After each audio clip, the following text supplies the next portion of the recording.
Bismillahirrahmanirrahim. Assalamualaikum warahmatullahi wabarakatuh. Bismillah walhamdulillah, wassalatu wassalamu ala rasulillah Sayyidina wa maulana Muhammad bin Abdillah wa ala alihi wa ashabihi wa man tabi'ahum bi ihsanin ila yaumil qiyamah. Subhanaka la ilma lana illa ma 'allamtana innaka antal alimul hakim. Rabbi shrah li sadri wa yassir li amri wa hlul 'uqdatam min lisani yafqahu qawli waj'al li waziran min ahli. Amma ba'du. Ila hadratin Nabi Mustafa Muhammad sallallahu alaihi wasallam wa ala alihi wa ashabihi wa azwajihi wa dhurriyyatihi wa ali baitihi al-kiram wa jami'i ummatihi minal muslimina wal muslimat wal mu'minina wal mu'minat ayyuhal kanu khususan mu'allif hadzal kitab Syekh Ahmad Al-Hashimi ببركة الفاتحة. أعوذ بالله من الشيطان الرجيم. بسم الله الرحمن الرحيم. الحمد لله رب العالمين الرحمن الرحيم مالك يوم الدين إياك نعبد وإياك نستعين اهدنا الصراط المستقيم صراط الذين أنعمت عليهم غير المغضوب عليهم ولا الضالين.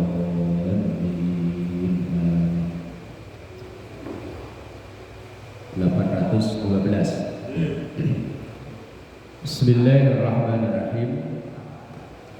Fitnatur rajuli fi ahlihi wa malihi wa nafsihi wa waladihi wa jarihi tukaffiruha as-salatu was-sawmu was-sadaqatu wal amru bil ma'rufi wan nahyu 'anil munkar.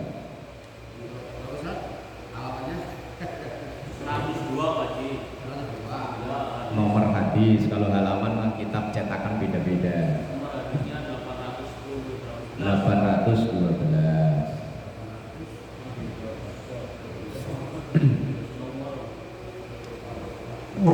Bismillahirrahmanirrahim. Fitnatur rajuli, ujiannya seorang laki-laki. Fitnah di situ bukan kayak fitnah dalam artian bahasa Indonesia ya. Kalau fitnah artian bahasa Indonesia itu kan nuduh orang yang tidak sesuai dengan fakta, itu fitnah. Tapi kalau fitnah dalam bahasa Quran, dalam bahasa hadis bukan itu. Fitnah itu ujian. Kayak fitnah yang kita baca kalau di tahiyat akhir itu, Allahumma inni a'udzubika min adzabil qabri wa min fitnatil mahya wal mamati wa min fitnatil masihid dajjal. Itu artinya ujian. Ujian hidup, ujian mati, dan ujian dajjal. Fitnah, bukan fitnah nuduh orang yang tanpa atau enggak sesuai dengan faktanya, bukan itu. Fitnah yang dimaksud bukan itu. Fitnatur rajuli, ujian seorang laki-laki itu fi ahlihi. Pertama diuji dengan keluarganya. Keluarga ya istri, anak, orang tua. Udah dicontohin. Nabi Nuh diuji dengan anaknya. Nabi Ibrahim diuji dengan bapaknya. Nabi Lut diuji dengan istrinya. Nabi Lut itu memerangi Nabi Lut itu melawan atau memerangi yang lanang karo lanang, wadon karo wadon. LGBT mah lontong. Bukan. Nah sementara istrinya Nabi Nuh itu ya gelem lanang gelem wadon gelem. Wong dia punya suami tapi dia sama perempuan ya mau. Apa namanya? ACDC. Iya kan? Dia punya suami tapi punya selingkuhan bukan laki-laki, perempuan. Apa? USB. Oh, lesbi. Pak RT kok tahu ya?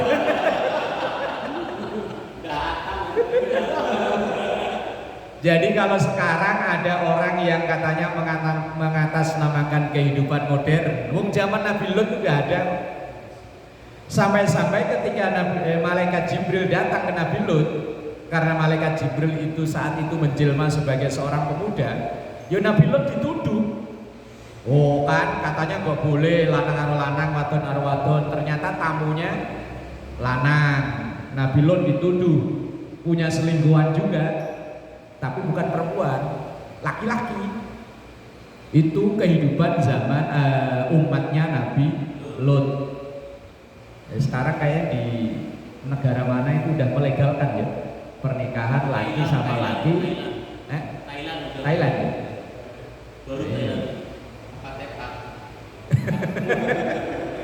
Nah itu zaman Nabi Lut udah begitu. Jadi kalau kita dalam menjalani kehidupan sehari-hari kadang diuji dengan istri, diuji dengan anak, kadang diuji dengan orang tua. Ya itu memang dari dulu begitu. Gak akan pernah orang itu mulus-mulus saja, ya gak ada. Ada orang yang orang tuanya baik-baik, kadang istrinya. Ada yang istrinya baik-baik, anaknya. Anaknya baik-baik, orang tuanya. Ya wis begitu memang. Ada yang diuji dengan bapak angkatnya. Nabi Musa itu diuji dengan bapak angkatnya, Fir'aun. Fir'aun itu bapak angkatnya. Ada yang diuji dengan besan paman Nabi Muhammad, diuji dengan Abu Thalib. Abu Thalib itu kan yo besan, yo paman. Itu fitnatur rajuli fi ahlihi. Cobaan atau ujian seorang laki-laki itu pertama kadang dari keluarga. Wa malihi, hartanya. Enggak punya duit ya ujian, banyak duit ya ujian. Nabi Allah Sulaiman, nah itu orangnya ada tuh. Itu diuji dengan kekayaannya. Maka ketika kalau bahasa kita ada obrolan, wah kamu hebat ya, apa aja punya. Nabi Allah Sulaiman jawabannya bahada min fadli rabbi. Ini adalah karunia Tuhanku. Liyabluwani aashkuru am akfur. Ini untuk uji saya, apakah saya ini orang yang syukur atau kufur. Jadi banyak duit ya ujian, nggak punya duit apalagi putrek ekstra. Pilih mana pilih? Nggak ada. Asal menjelang, ini tanggal berapa sekarang ini? Tanggal 6. Wah iya, tanggal 6 ini menjelang pada beli putrek ekstra. Kalau orang sono mah aman Riz ya? Aman, udah pada selesai cicilannya. Orang sini nih, asal tanggal segini nih putrek ekstra laris. Punya duit yo ujian, nggak punya duit yo apalagi. Kemudian wa nafsihi, dirinya sendiri. Dirinya bisa jadi dengan kesehatannya, dengan nafsunya. Sa'labah itu kuat saat diuji miskin, tapi nggak kuat saat diuji kaya. Oh ya dirinya, ujiannya uji dirinya. Wa waladihi, dan anaknya. Kemudian wajarihi, tetangganya. Kita kalau temen bisa milih, tetangga kan nggak bisa milih. Nah iya kan, kalau kita temen kan bisa milih yang cocok biar jauh ya kita samperin. Tapi kalau tetangga kan kita nggak bisa milih. Lah kalau kita bisa milih tetangga yang bahasa anak sekarang bestie, yang bestie aja yang jadi tetangga kita, yang nggak bestie pinggirin kan ya kalau bisa milih. Wong ternyata yo nggak bisa milih. Maka ya kadang tetangga itu yo ujian.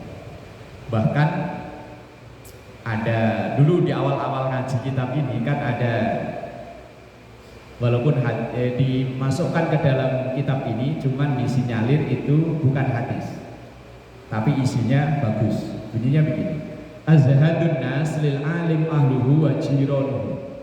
Ujian orang terhebat itu adalah keluarga dan tetangganya. Keluarganya dan tetangganya. Ada orang di luaran sana dihormati kayak apa, tapi sama tetangga kanan kiri apaan?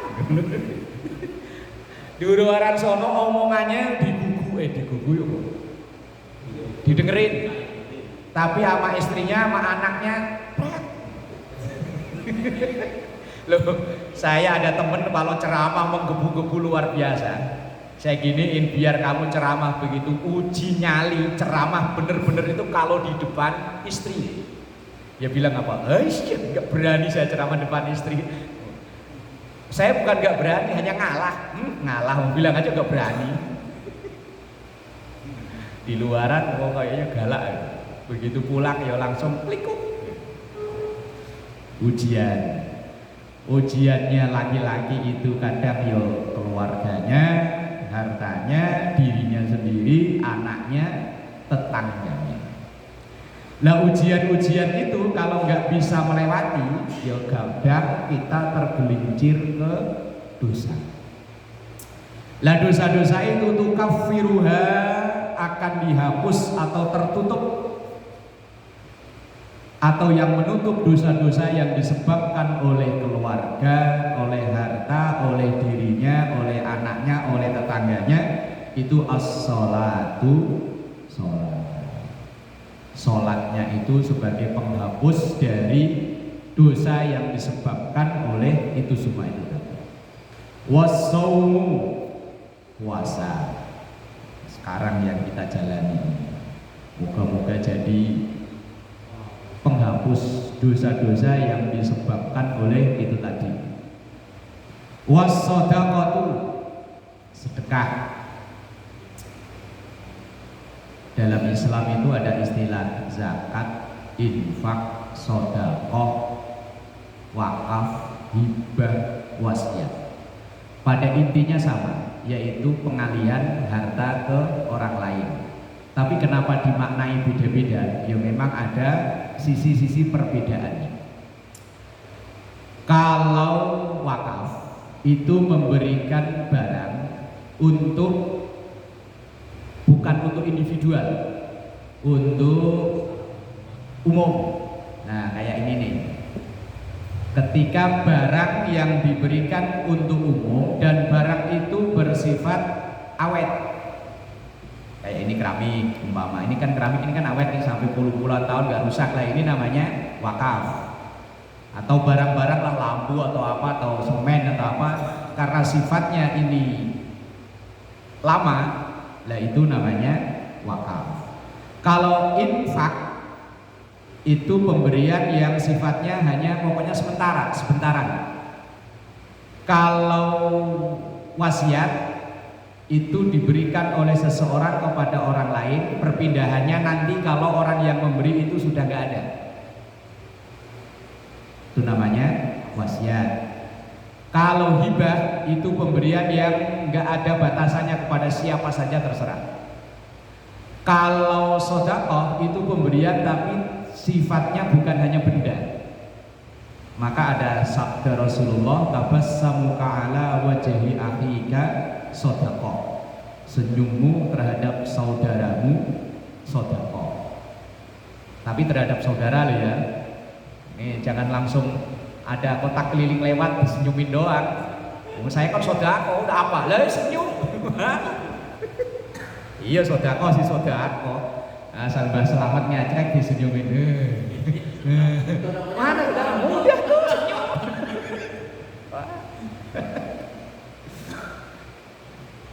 Sedekah itu sifatnya bukan hanya benda. Senyum sedekah, ngasih tahu orang sedekah.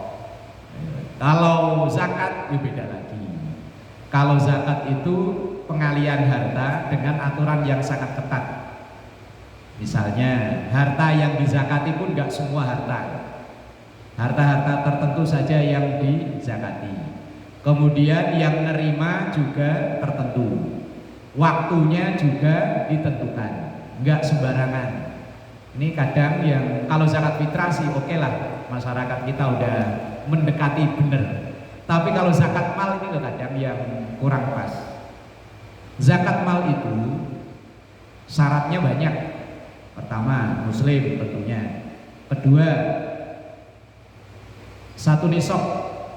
Satu nisab itu ukuran batas minimal 85 gram emas, seukuran dengan itu. Kemudian kepemilikan selama setahun. Kemudian milkut tam itu artinya milik pribadi, bukan separuh pinjaman. Nah itu baru dikeluarkan zakatnya. Biar duitnya banyak, tapi kalau dimiliki baru 2 hari belum kena wajib zakat. Dan tidak semua harta itu wajib dizakati. Bahkan kalau dalam mazhab Syafi'i itu emas itu kan yang jadi ukuran pokok orang bayar zakat fitrah, zakat mal. Itu pun kalau belinya dengan tujuan untuk perhiasan tidak kena zakat. Tapi kalau tujuannya untuk nabung, investasi, baru kena zakat. Umpama beli emas setengah kilo cuman dipakai di sini sampai kupingnya drewer. Iya kan setengah kilo.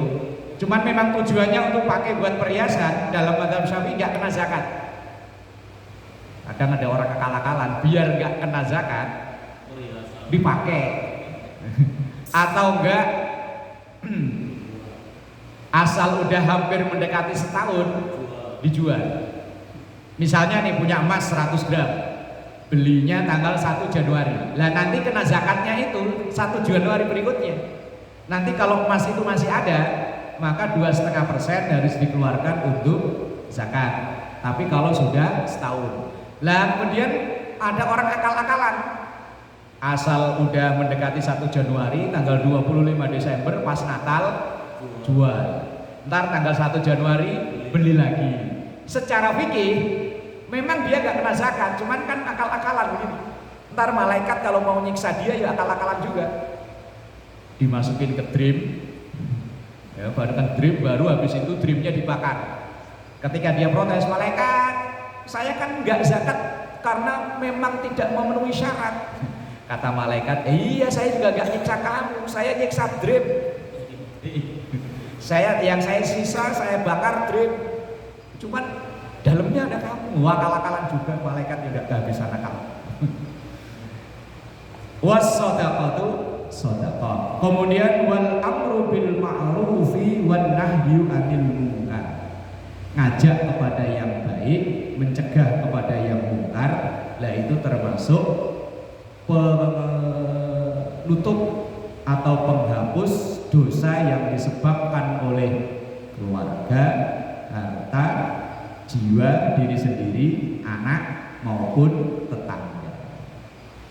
Itu dihapuskannya dosa-dosa itu bisa dengan sholatnya, puasanya, sedekahnya, amar ma'ruf nahi munkar. Hadis riwayat Bukhari, Muslim dan Tirmidzi dan Ibnu Majah dari sahabat Hudzaifah al-Yamani. Bismillahirrahmanirrahim. Firashun lirrajul. Firash itu maknanya tempat tidur, dimaknai secara luas ya kamar. Firashun satu kamar, lirrajuli untuk kepala keluarga. Wa firashun li imraatihi, dan satu kamar untuk istrinya. Watsalisu lidhaif, dan yang ketiga untuk tamu. Warrabi'u lisyaitan, dan yang keempat untuk syaitan. Ini nasihat Rasulullah ketika kita bangun rumah.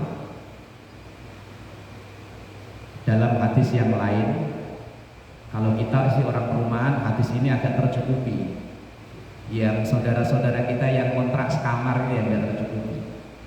Kan ada hadis muru auladakum wa hum abna'u sinin. Perintahkan anakmu untuk sholat ketika anak itu udah 7 tahun. wadribuhum, dan boleh sedikit keras memerintahkan anak untuk sholat ketika anak itu umur 10. Kemudian wafarriku madhaji'ahum, dan pisahkan tempat tidur dari orang tuanya. Jadi mulai umur 10 tahun anak kita diajarkan mandiri untuk tidur pisah dari orang tuanya. Walaupun ini perintah, tapi perintah bukan perintah harus itu wajib.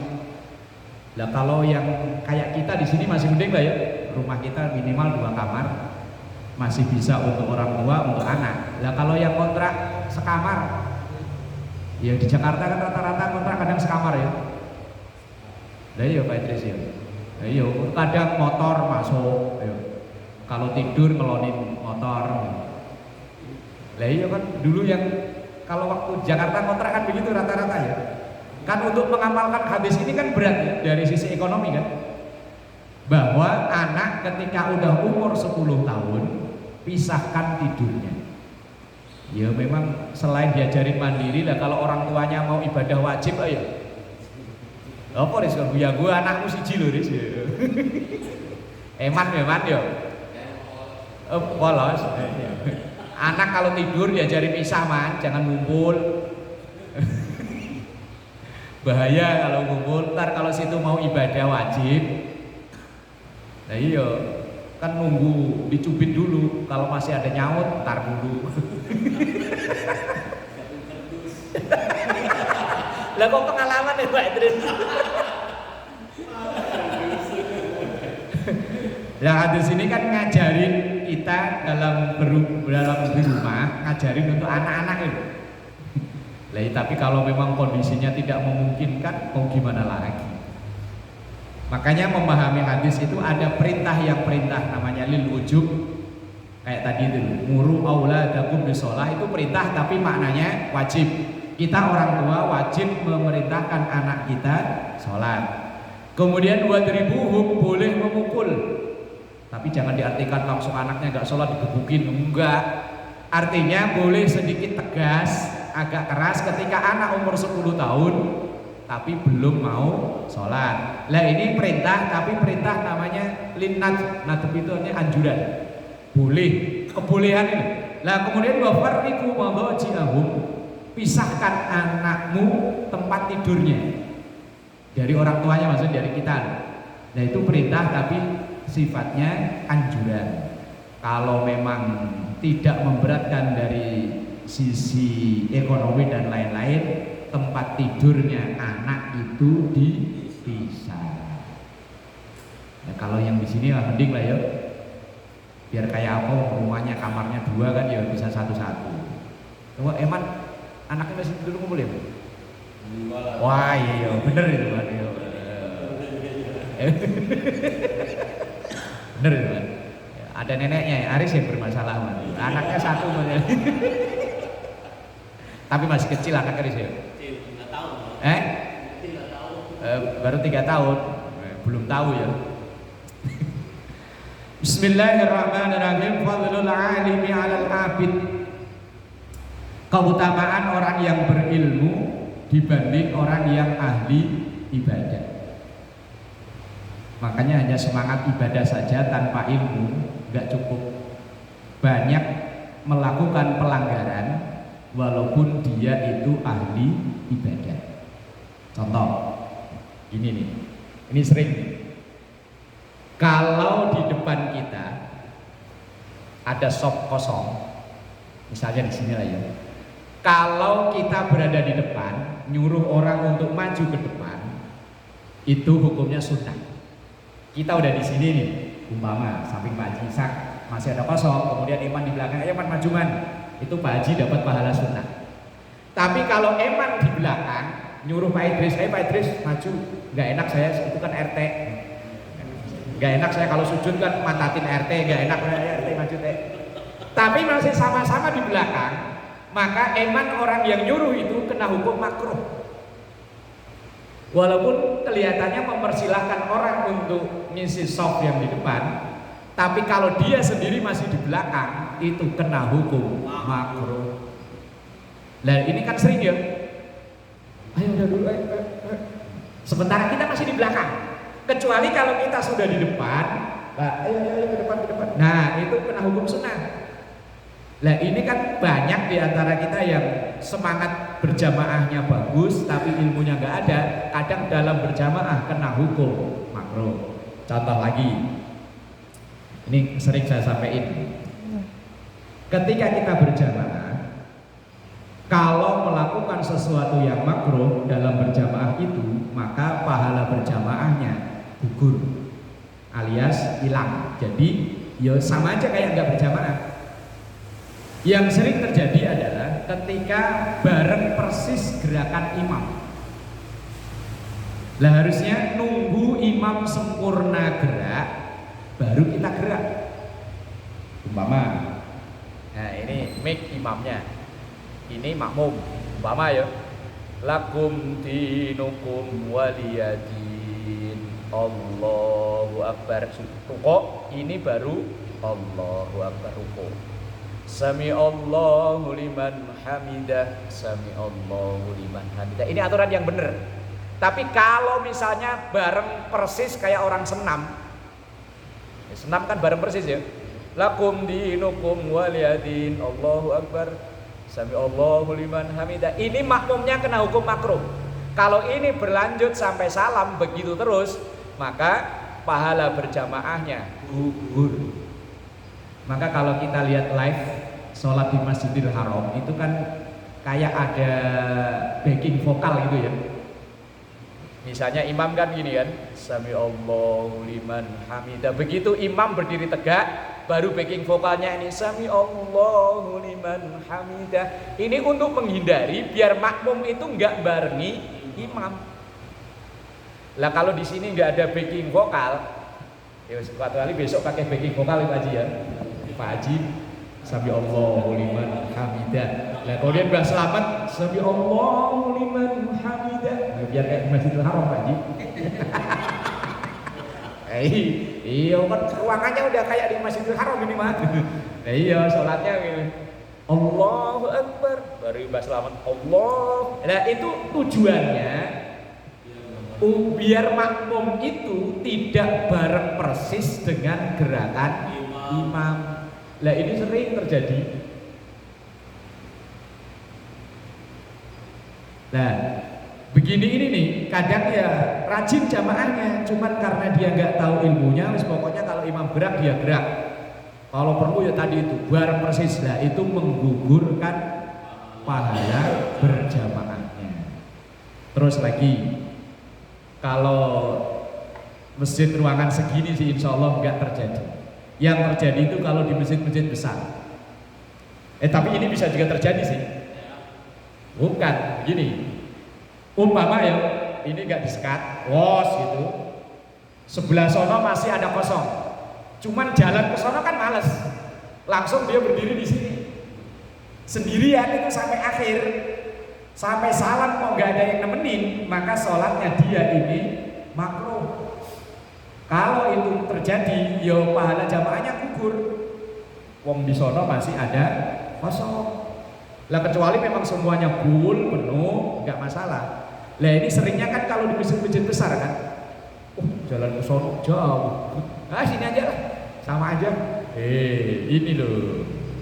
Lah memisahkan diri dari shaf yang ada, sementara shaf depannya masih ada, masih bisa, masih ada tempat. Nah itu membuat makruh dia berjamaah. Lah kalau makruh itu sampai salam sampai makruh terus, yo pahala berjamaahnya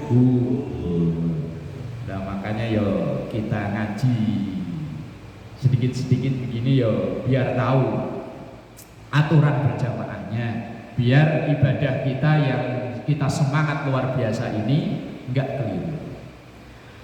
Makanya fadlul alim, fadilahnya orang yang ngerti alal abid daripada orang yang ahli ibadah.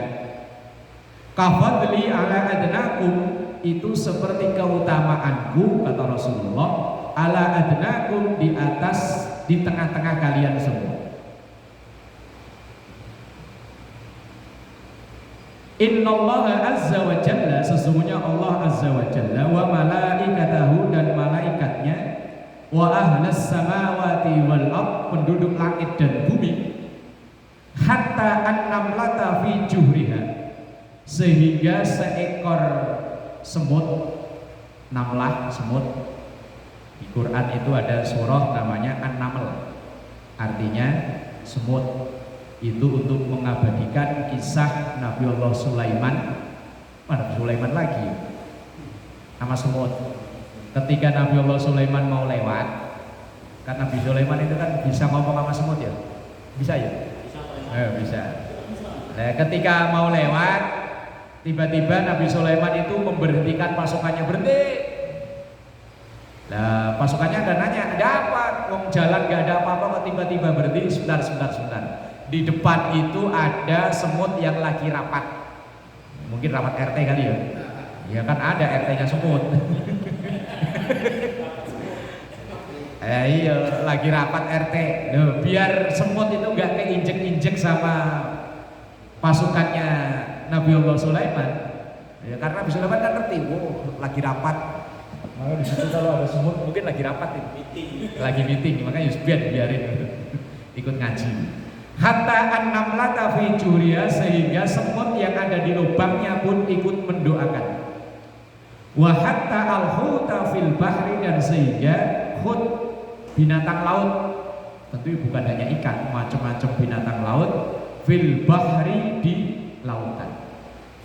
La yusalluna, maka mereka mendoakan, ala mualliminan nasa al khaira, kepada orang-orang yang mengajarkan kebaikan, ngajak orang baik, tentu diajak diantaranya dengan ilmu.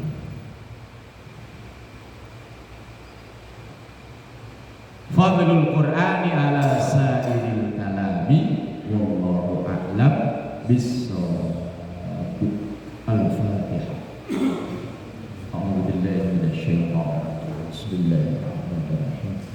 Alhamdulillahi rabbil alamin, arrahmanir rahim, maliki yaumiddin, iyyaka na'budu wa iyyaka nasta'in, ihdinas siratal mustaqim, siratal ladzina